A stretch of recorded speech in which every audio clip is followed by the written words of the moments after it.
Hi guys, if high performance power plants and other power plants are missing in your Windows 11 computer, then here is the fix. First of all, make sure they are not hidden beside this arrow. If you can't see your power plants like this, then here is the fix.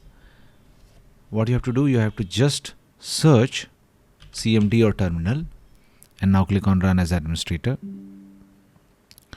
Now once it opens up, you have to run this command. I have pasted this command in the description of this video. Just copy and paste this command, hit enter, and then try again and your problem will be fixed. Just check and your command must have been restored. If this does not work, then run this other command, copy and paste. I have also pasted this command in the description of this video. Now this is method 2. If this also does not work, let's move to method 3. And that is running individual commands for every plan. Okay, so we will try to restore it one by one.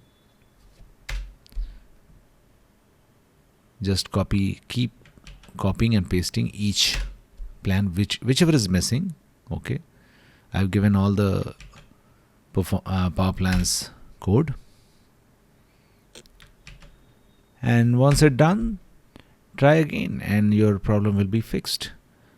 Thanks for watching. Please don't forget to like and subscribe.